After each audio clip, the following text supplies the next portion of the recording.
ছুটির দিনে সকালের খাবারটা একটু মজাদার হলে মনটা বেশ ভালো হয়ে যায়।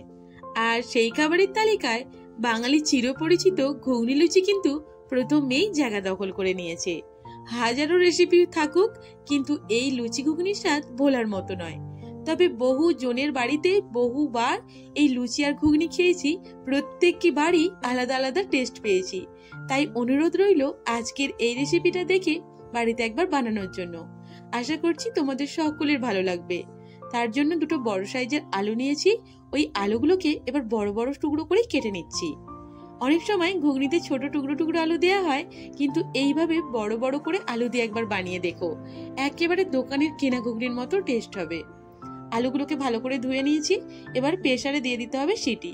আলুগুলো প্রথমে দিয়ে তারপর দিয়ে দেবো মটর কড়াই, যেটা আগের রাতেই ভিজিয়ে রেখেছিলাম, ওই 250 গ্রামের মতো দিয়ে দিলাম।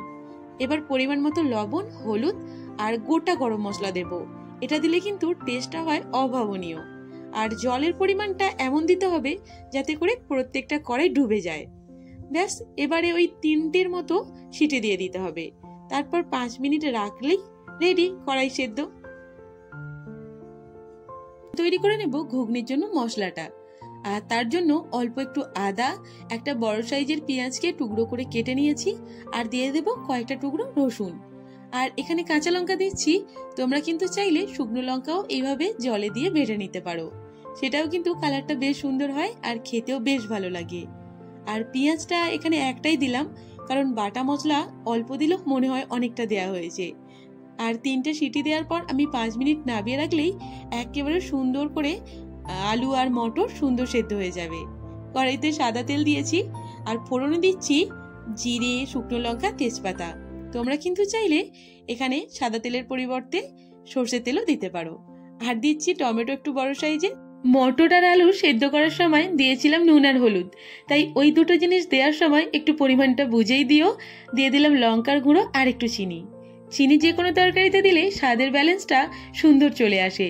আমার তো মনে হয় যে কোনো তরকারিতে চিনি একটু দিয়ে দিলে টেস্টটাও বহুগুণ বেড়ে যায়।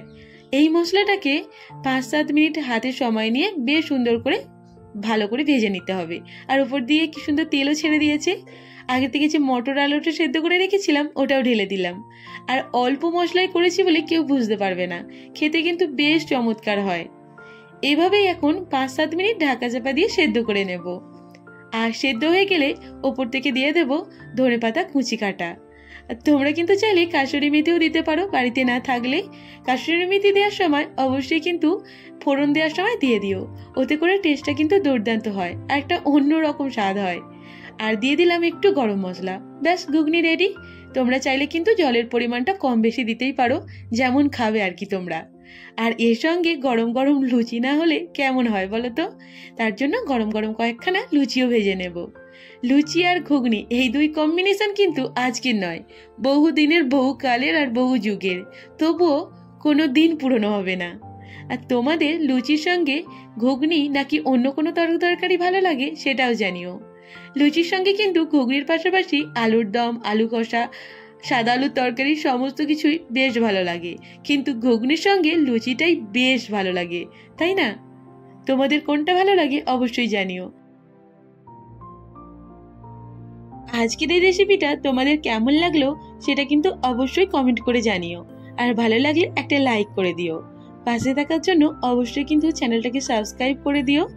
আর এই রকমই রেসিপি তোমরা ছুটির দিনে বানিয়ে খেও, আর তোমাদের কেমন লাগলো সেটাও কিন্তু অবশ্যই জানিও। সকলে অনেক ভালো থেকো, সুস্থ থেকো। আজকের মতো এই পর্যন্তই, টাটা।